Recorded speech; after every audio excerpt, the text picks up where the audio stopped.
Welcome back to Established Dominance Fantasy Football. It's time to prepare for the best day of the week. Tonight, we'll preview the Sunday games and help you make some key decisions in your lineups. Getting closer to the fantasy playoffs, so every game counts. Let's catch up on the injury reports from Saturday. Coleman's out, Thielen's out, Evans is out, Pittman's out, Lattimore's out, Juju's out, Olave's out, Jamal Williams is out, Cedric Wilson out, Brian Robinson Jr. is out, and Pierce is out. Questionable, London, although they say he's going to play. Cooper, probably same thing. Lawrence is questionable. Brian Thomas Jr. is questionable. Conklin's questionable. CMC is questionable, but come on, he's going to play. Debo's questionable. Gabe Davis is questionable. Nick Bosa and his brother, Joey Bosa, both questionable. Going to the same party? I don't know. Gus Edwards, questionable. McMillan, questionable. Khalil Mack, questionable. And Jonathan Brooks, also questionable. Now, who's going to play? Collins and Dell. That's a big, huge boost for the Texans. Theo Johnson will play. Levis is going to start. Pollard and Spears are both healthy and will play. Pitts will play. Samuel will play. A.J. Brown and Devonta Smith will play. Patterson is good to go. Goddard, good to go. Etienne and Bigsby will both play. How many carries, though? Connor will play. CeeDee Lamb is good to go. Jennings, Mason will play. Mayfield will play. Irving's looking good. Shepard's in there. Hardman and Hunt will both play as well. Now, Tyreek Hill is questionable. He didn't practice Friday, but he's got a Monday night game. I'm worried about him. He's got a wrist injury. We'll see, but you need to monitor that. Robinson was limited, and then Whittington had a full practice. He'll probably play. Now, remember to check 90 minutes prior to the game time for last-minute updates on these guys, which you can also find on my X feed at Established Dominance. Okay, let's take a look at the Sunday games. Let's kick it off with the super early annual Germany game to justify the NFL's thirst to expand the league globally. We'll call this the Mediocre Fest for short. It's a battle of the 2-7 juggernauts, or maybe we should just call them Jaegernauts, since they should be taking shots instead of playing. It's the Panthers and Giants. Grab your beer and bratwurst and try to enjoy these two powerhouse offenses go at it. Vegas has it as the third lowest scoring game of the week. Tracy is healthy and should be able to run well against Carolina. I'd expect a touchdown here. Jones and Neighbors will have a chance to hook up for a TD as well. Wan'Dale Robinson will act as the wide receiver 2 with Slayton out. Theo Johnson, he's good for 3 to 5 targets, but not likely a touchdown. And with the Panthers giving up 22 points or more in every game this season, the Giants should be good for 3 touchdowns at least. Jones could actually be a decent bye week start with a possible 250-yard passing, 2 touchdown, 1 interception type of line. The Giants' defense is still a decent play in the sack column, and the way Young is careless with the ball, they might get a turnover or 2. Now for Carolina, Young has a banged-up Leggett to throw to, as well as Coker, who disappointed last week with his opportunity to shine. They used last week as a winning recipe. Expect Sanders as a decent tight end option this week. I'd also expect a heavy dose of Hubbard with a sprinkling of their rookie running back Brooks, who is questionable, and a bench stash at this point. For the U.S. games in the early window, we'll start off with the Patriots Bears. This one has a chance to be a snooze fest with the lowest over-under in Vegas at 38.5. Chicago has a chance to win at home if they can focus on the run, which is an Achilles heel for the depleted New England defense. Swift has a chance to be relevant again if Chicago can commit to the run. Williams has weapons to throw to, but is inconsistent week to week. DJ Moore walking off mid-play last week is a microcosm of the issues plaguing this team. Last week, the top 3 wideouts had decent target shares. It's just a mystery as to which one will have the most catchable opportunity. Hopefully, Moore was the squeaky wheel last week and this week in practice and gets back on track. All of these guys are mediocre plays and touchdown dependent. The Patriots, they're not a shining example of consistency either, at least in the passing game. May should be good for his usual 200 to 250 yards passing and 1 to 2 total touchdowns with roughly 40 yards rushing. He's a decent play for a bye week. The biggest target will most likely be Henry, so fire him up as a starter at tight end. The wide receivers are too inconsistent to start as far as production, but if you're desperate, Douglas has been the target hog as of late. The best start for New England is Stevenson, although last week he was terrible on the ground. Now May has discovered he can catch the ball, so Stevenson should have a respectable PPR day. Moving on to the Bills and Colts, the Bills have taken some losses in the wide receiver core with Coleman out and Cooper questionable. Shakir should have a nice outing here, and he's a premium start.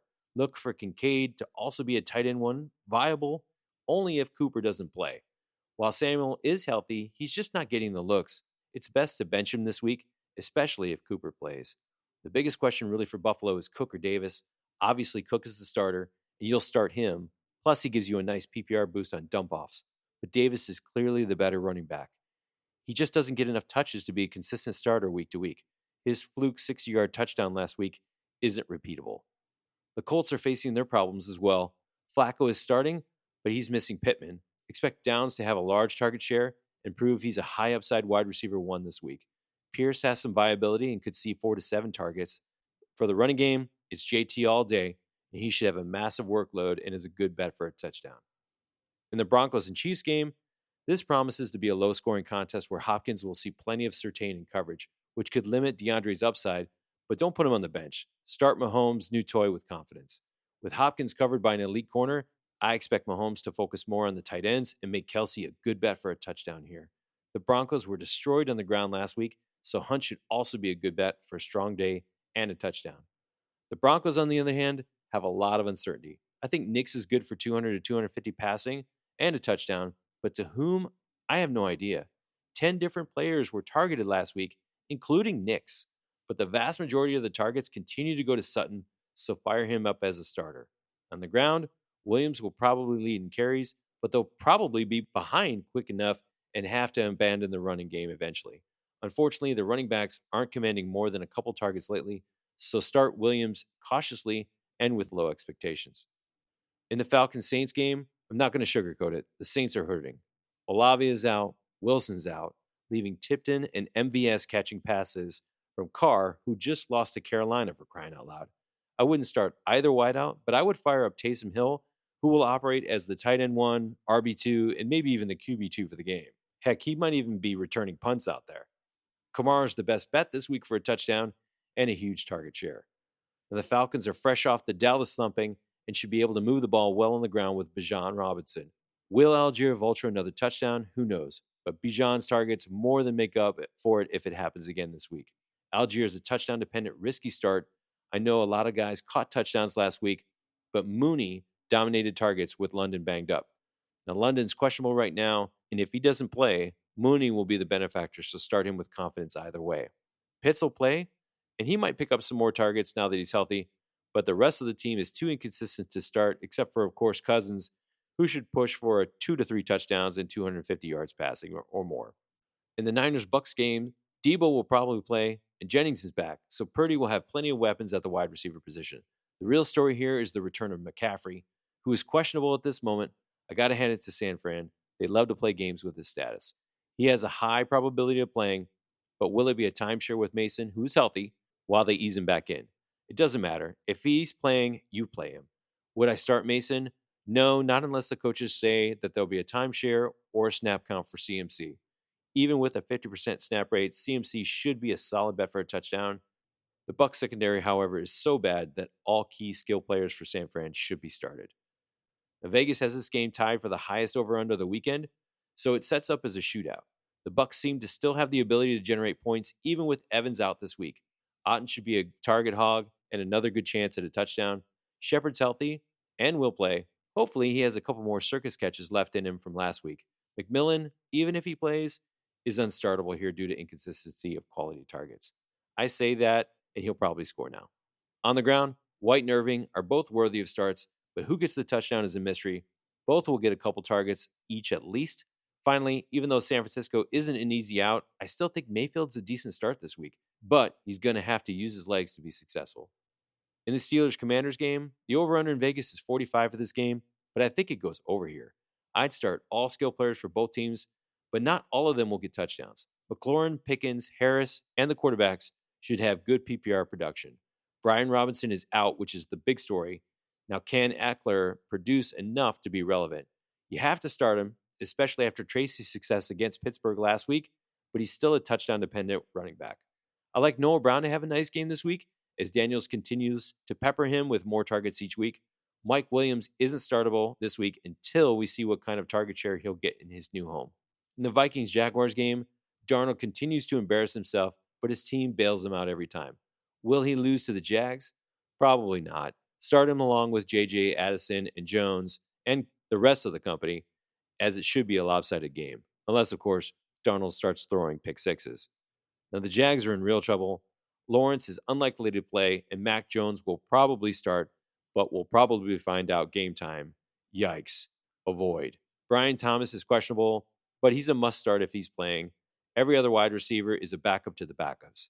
Ingram would still command targets with either quarterback at the helm, so he's a confident start. But what I have no confidence in is how they'll work the running backs. Etienne and Bigsby are both healthy. Will it be a timeshare? Will Etienne get the nod? Each is a touchdown dependent running back. It's a situation to avoid if you can. In the late window, we have the Titans and Chargers. The Titans will get Will Levis back, and that's a bad thing.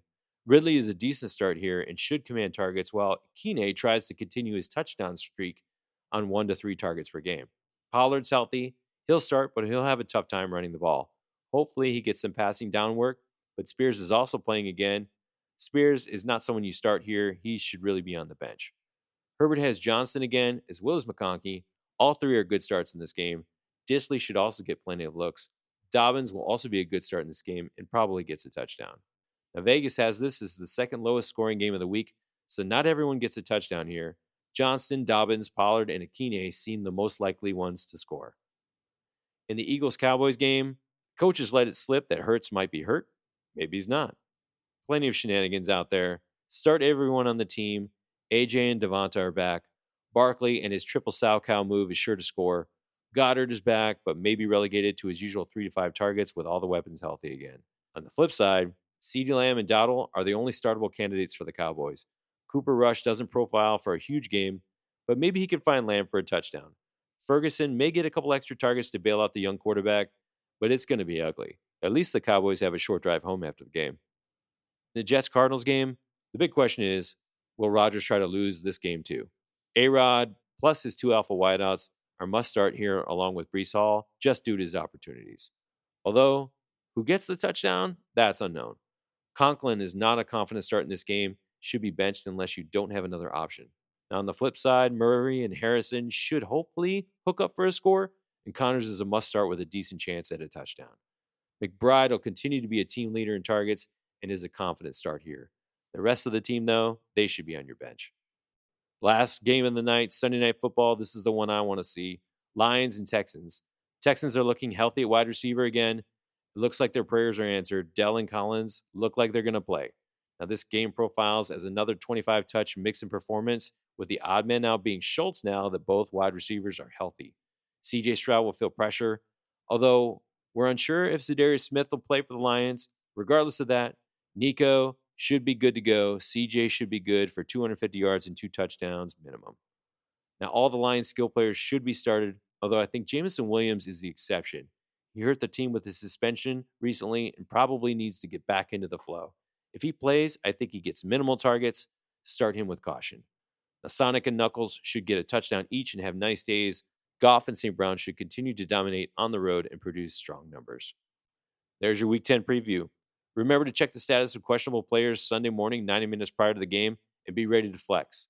And speaking of flex, make sure you place your late game players or ones with big question marks into your flex position to give you a chance to sub out in the event of a surprise injury or out designation. And when in doubt, always go with your gut. Now, before we sign off, I want to give a shout out to our men and women in uniform who protect the freedoms we hold dear. Thank you for your service and sacrifice. And finally, thanks for listening. If you enjoyed this episode, be sure to subscribe and follow us on X, YouTube, Apple, Spotify, or wherever you get your podcasts so you can stay up to date on our latest content. And until then, remember, established dominance isn't just a catchphrase, it's a commitment. Are you ready?